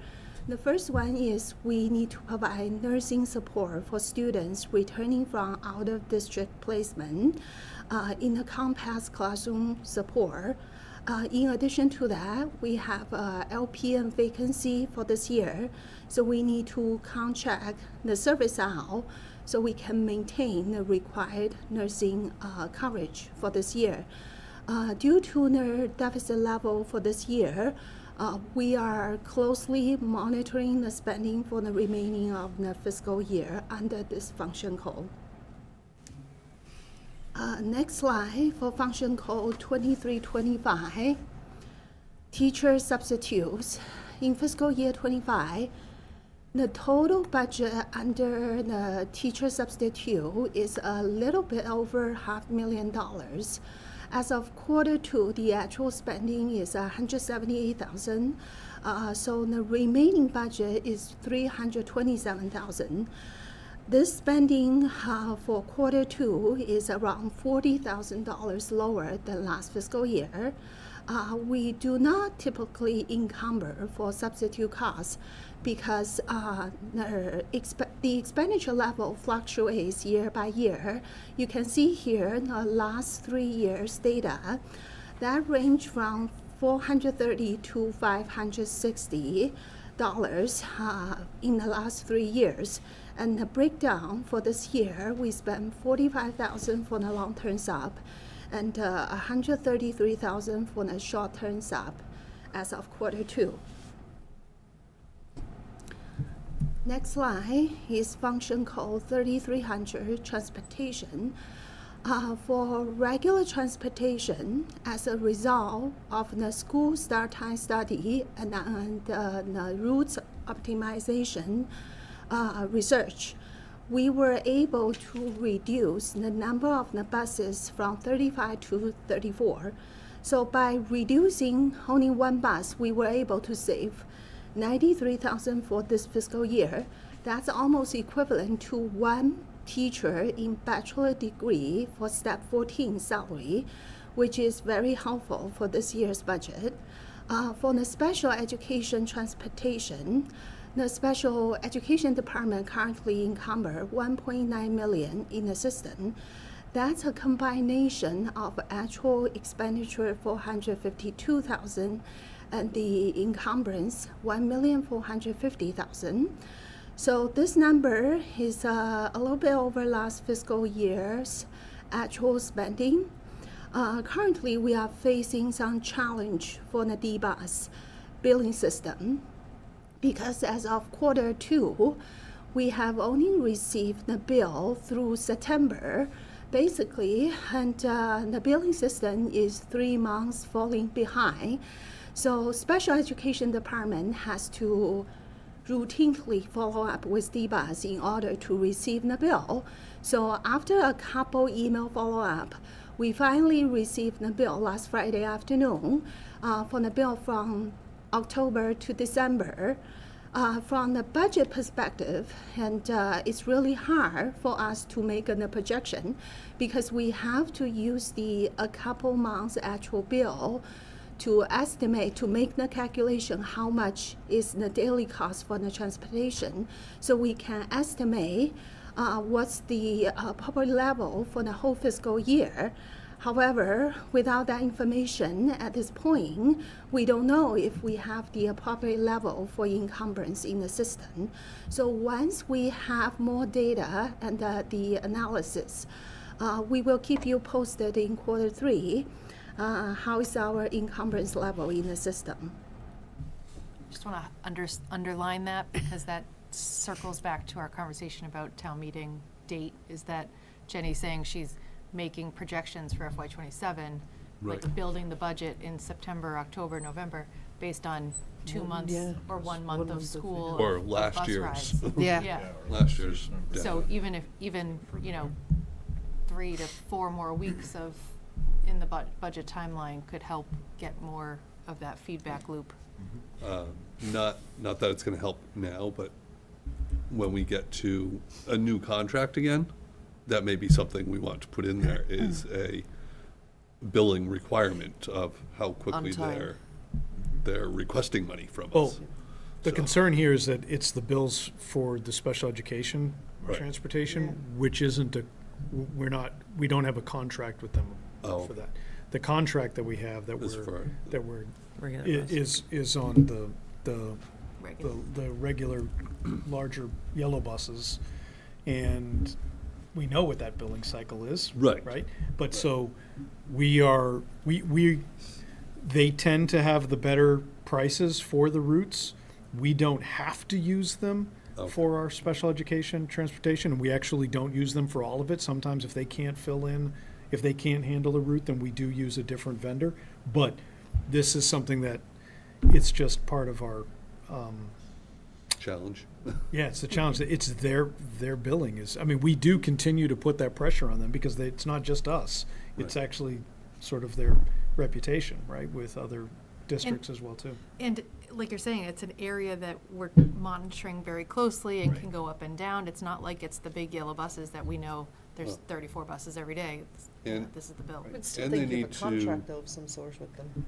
They also need to Gosh. recognize the fact that if, come the end of the year, we don't encumber the right amount, they have to wait until town meeting to get paid, because it's a prior year bill. You know, if the calculation isn't accurate and you're having to guess too much, the way it works is, they're gonna wait even longer, so, anyway. We have an agreement about the rates, Oh, I get you. but it's not It's there's not- no contract that says It's that kind they of that they have to give us a bill or we get a discount. I just can't believe we're even having Right. we're asking for bills. Right.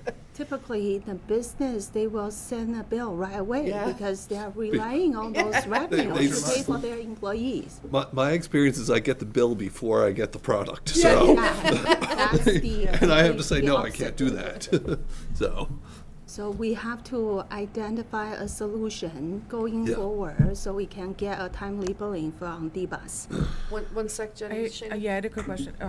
For our next year's budget, FY27, did we budget based on the 34 buses or based on our 35 bus contract? We budget based on 35. because when we finalize the Rather budget. have the extra bus and pay less than the other way around, is what I was. Right.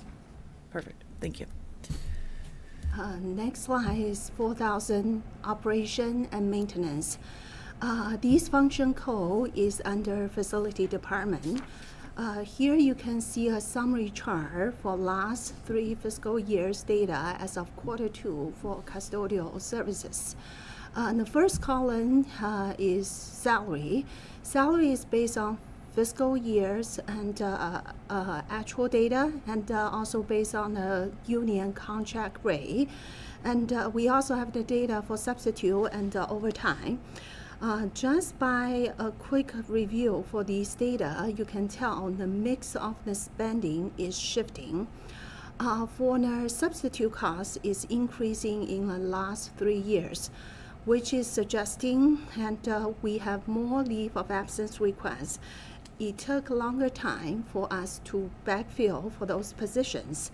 At the same time, the overtime cost is increasing, which is indicating facility department, they are improving the scheduling. We are trying to cover these vacancy with substitute instead of using overtime costs. So in the long run, this is more cost-effective strategy because we can save for those double time and the overtime cost. So we can save something for our budget.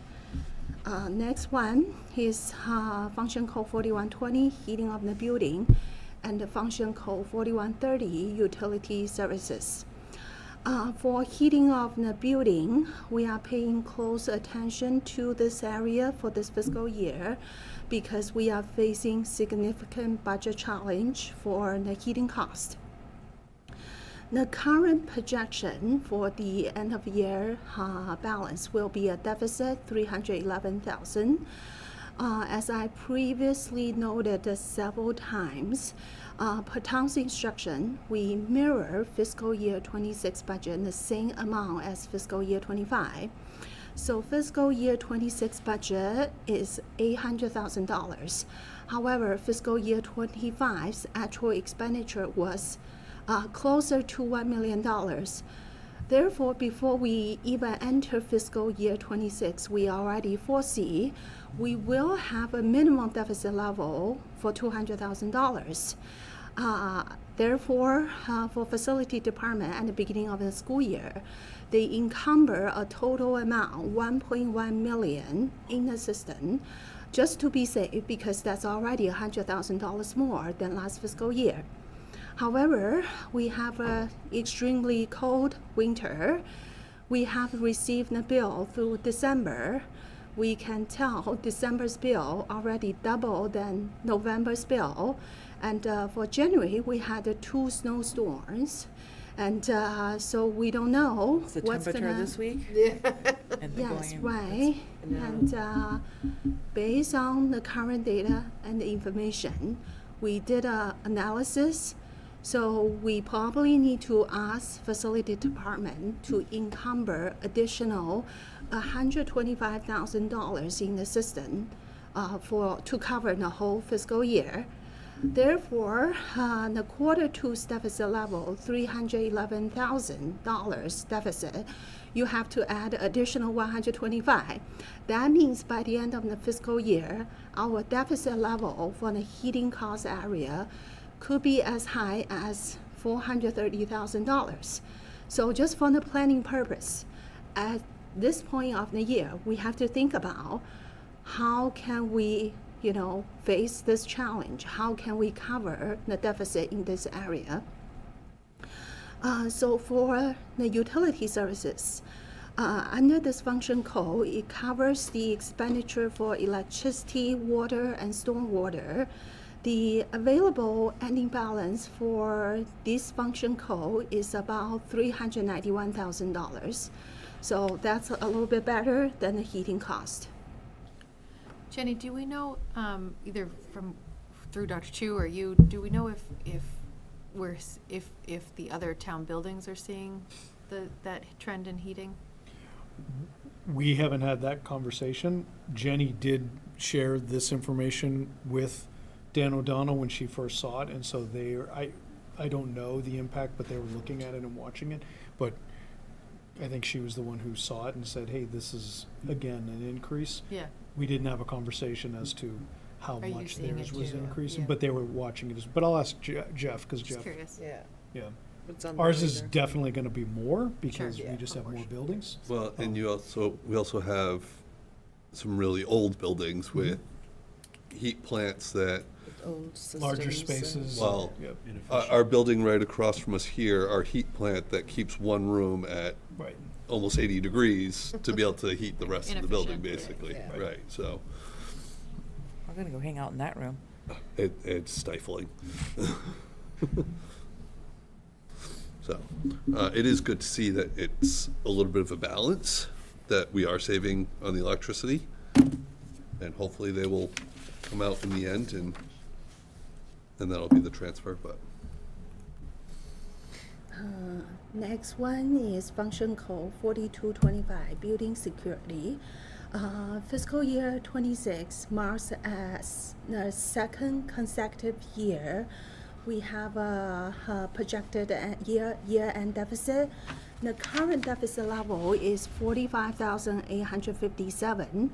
Under this function code, we pay for the expenditure for building fire alarm system, and in last 2 fiscal year, the cost of repair of building alarm system has skyrocketed, and unfortunately, we have to make those repair because facility department, if they don't make those repair, that means we are not in compliance. So the repair has risen to a level of urgency that cannot be deferred because that's related to life safety system. According to what Jeff told me, so basically in our budget, we only have the funding to support the yearly inspection cost. We don't have any funding sources and the facility department to pay for any repair cost.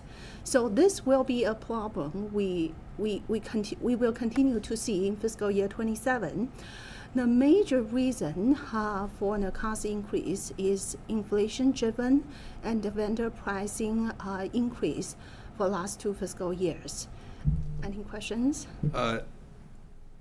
I believe, if my memory serves, there's 1 or 2 schools on Capitol to have the fire alarm systems either overhauled or replaced. Yes, So that's not what hopefully- this is. Yeah. What's that? This So- is in addition to that. Separate. Right, but I'm hoping that maybe next year, once those repairs or replacements are done, if it's approved at Capitol, that this number will also come down.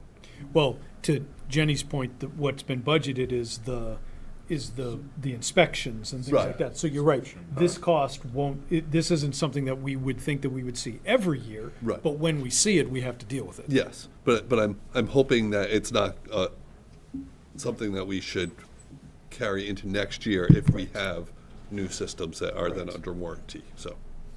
Yeah, for your context, in fiscal year 25, our deficit level was $15,000. This year, it jumped to $45,000. And if we have the support from the town's capital committee for next year, hopefully it will go down a little bit. But that's definitely something we have to think about and plan ahead for fiscal year 28's budget if we can add something under this function code.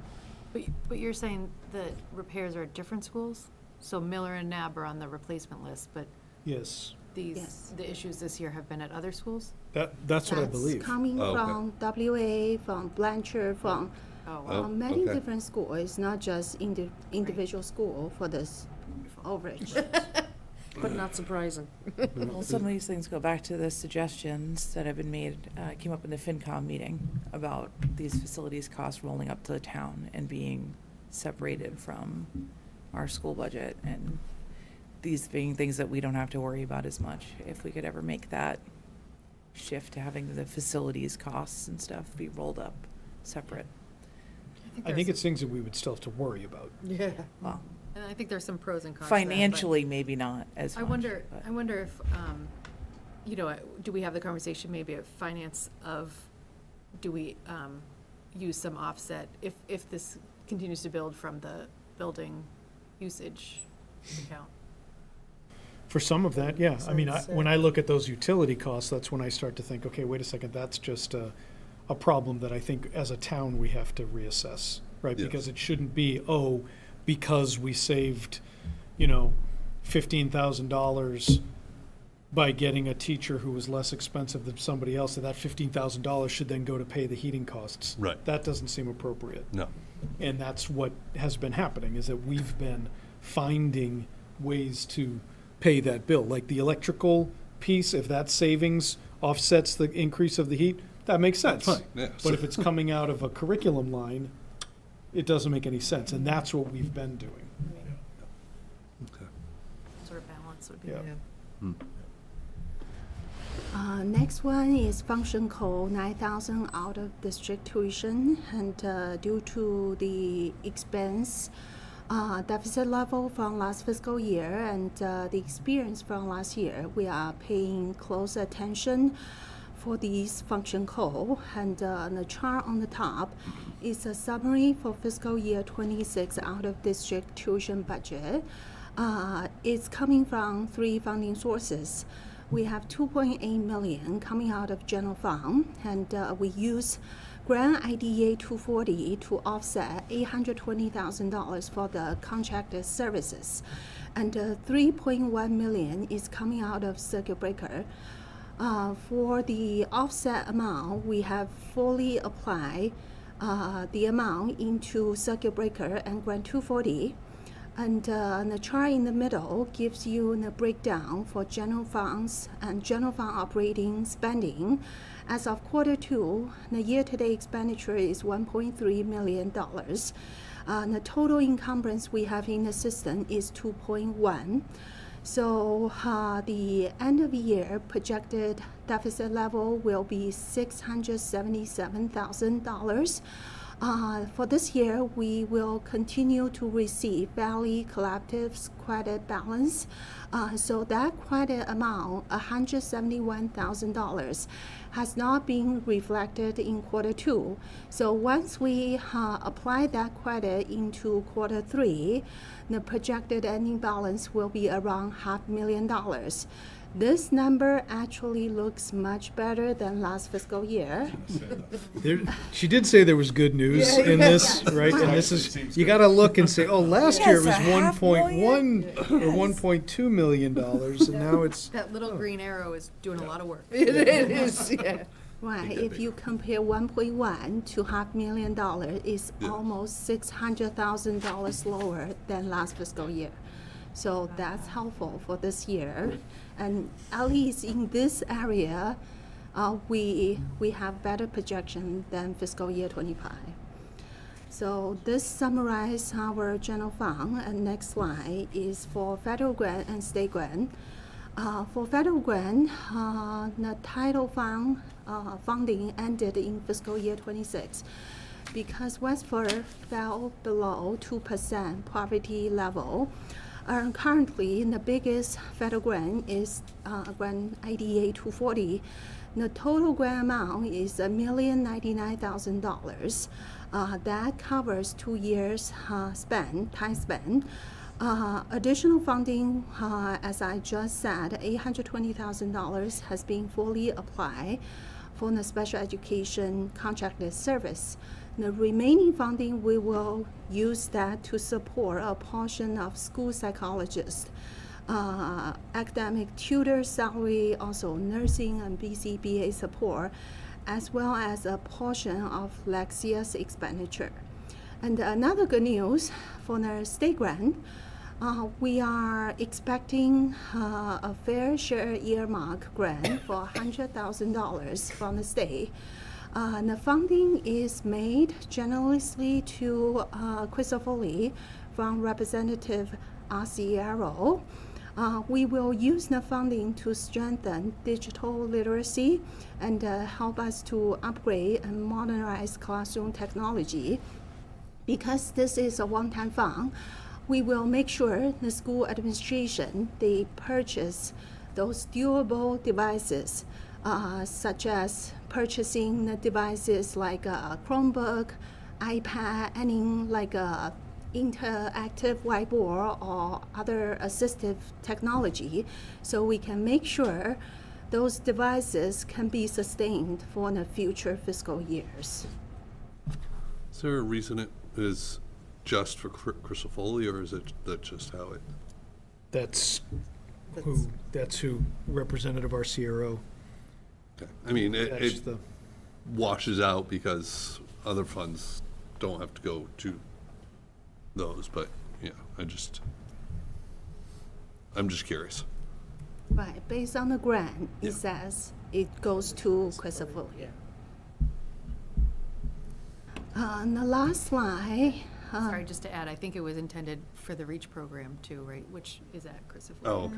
The REACH program is there. Okay, that, I don't think it says that in the, Oh, okay, I don't think it, okay. I could be misspoken. I think that would make sense, but I don't think that, I mean, they could use it if it's to do with digital and technology, so. our goal is to figure out how we can utilize it so that it doesn't become an ongoing cost for us, because that's the challenge with purchasing technology, is that then it becomes, so we're trying to look to see, okay, if there's something that needs to be replaced, are there projectors, or are there things that do need to be upgraded, that then we could then use other funds to support. other stuff. Things, yeah. Okay. The last slide is our revolving account and special revenue fund.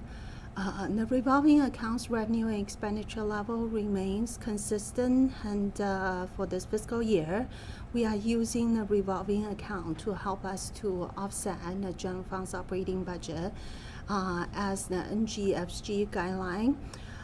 For school choice, Q2's ending balance is $630,000. The total budgeted offset for fiscal year 26 is $789,000. As of Q2, we have utilized $530,000. The spending and offset level is on track with our original budget. For circuit breaker, fiscal year 26 total reimbursement will be $3.8 million.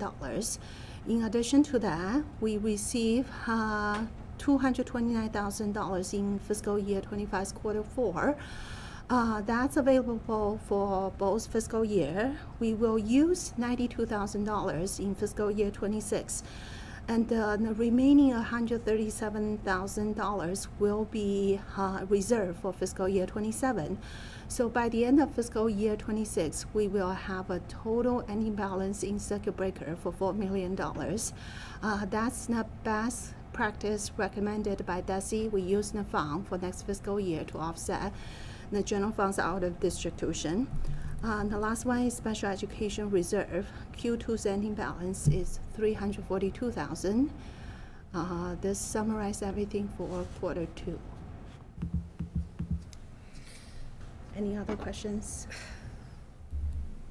Have you guys thought or had any conversations about, I mean, this is like a hypothetical, a rosy-colored hypothetical, that, you know, in the past, sometimes when you get to the end of the year and maybe we don't need to use an offset as much as we had projected, and, you know, a lot of the conversations with the NGFG have kind of strengthened that direction, right? I guess I would just say, and again, this is like the chances that we find ourselves in the scenario of not needing to use as much school choice as we had thought. I just wanted to open that door because we know this, it's a little bit of a push than kind of usual, right? So, like an increase in the offset more than we're Right. comfortable with. So, in the off chance that we end up, everything washes out and balances, you know, I just would encourage us to think about, it doesn't have to always come from school choice if we're trending in that way. Right. We do watch that. Okay, Yeah. great. In the past couple years, from our experience, last fiscal year, because we have overage, we couldn't do that. Right. And the 2 years before, if we offset the amount as the NGFG's guideline, But by the end of the year, we still have the remaining budget in on the general fund. Usually, typically, we reverse the offset journal entry to the school choice because we can change the offset number Sure. if we have the capacity in the general fund. Yeah. It's just, I feel like we're projecting that balance to go Really so low. low Mhm. that it just, it's an area of concern that we just kind of didn't have before. And while, of course, any, remaining balance would it then ultimately turn into special education reserve fund, right, which is always a good thing. That we do get a little bit more visibility with our town partners for that specific account. And so I guess I would just Yeah. balance it out. Yeah, you see the quarter two's ending balance is relatively low because our original projection is $700,000 range by the end of the fiscal year, because we have to use those offset to cover those deficit at the beginning, like especially first 2 quarters. Right. So we still have the revenue coming in for the third and fourth quarter. So maybe our balance will go up because the spending level for quarter 3 and 4 will go down a little bit. Yeah. Awesome. Well, any other thoughts, questions? Okay. So, Yeah. just, sorry, quick observation. You mentioned that the leave of absences is trending higher. I just think it's interesting that the budgeted amount is, or what we've spent so far is projecting lower. So, if I'm understanding correctly, that it's $40,000 less this year than last year at this time, even though the leave of absence is Right. trending higher. So I don't know if that's just length of leave or anything like that, but that's just something of I interest. think it also depends on how we cover that leave. Right. And so if they're being covered by staff members that might already be teaching, obviously with us, Yeah. and they have a free period, then the money that we are compensating that individual is coming out of a different pocket rather than that substitute. Also, in the areas of the medical therapeutic, where we always see a jump in those contract services, when there's a leave that's in a highly specialized area, such as school psychologist, occupational therapist, speech Yeah. and language, then that comes out of a different pocket as Okay. well. So Okay. I'm not sure. Yeah, that's why we have the higher remaining balance for those combined unit A salary. Yep. So hopefully by the end of the year, everything will balance out. But we still need more information data in quarter 3, so we can have more accurate, or more definite and answer what's gonna be the final financial condition for this fiscal year. And these numbers for the leave of absence are trending similar to what we saw. A year before A year fiscal year before. 25. So sometimes when you're having children and growing your family, it might be Yes. every 2 You're under years rather pressure. than every year. So we had a little bit of a dip last year and then we're seeing. And going back to the comment by the resident about data analysis, I know you're doing analysis all the time, but those are the things that I think we should be aware of. Those, if we can start seeing a pattern that's every 2 or 3 years something spikes, that's great for budget construction, so that it looks better when we're on target as opposed to Yes, having to that's transfer money. really highly unexpected. Yeah. Like when people have family, reasons, Right. house reasons, there's no way to make projections. No, but like I said, if Yeah, we we see a hope to trend see that kind of every pattern. 2 or 3 years or whatever, it's just something of interest to look at at some point. Awesome. Another great update to add to, I know the business department page has been listing the quarterly updates, so just to make sure that this one gets added. And one feedback would be the memo is added and the presentation is added, but maybe somebody can do the YouTube link to the recording. Oh, yeah, Sure. that's a great idea. Okay. We will do that. Great. Super. Jenny You is know, for all all the Thank town you. partners to watch To our watch. quarter updates Yeah. and all the great work. Genuinely, again, Jenny, thank you. Well, I know we say it all the time, you're up here, you just, simple, for the non-finance heads, you just make it so much more understandable and easy to digest, so So appreciate. knowledgeable. Yeah. Pleasure. It's, yeah. Just I was actually just thinking earlier, you were talking about the systems, the life safety systems with Jeff, and I just sat there going, how is it that Jenny knows all of this stuff that's going on? Like, so, like, the stuff you need to know is crazy. Just talking what's to going people, on. communicate with people. But your That's the curriculum, information. Institutional salaries, knowledge, it's, Jenny. yeah.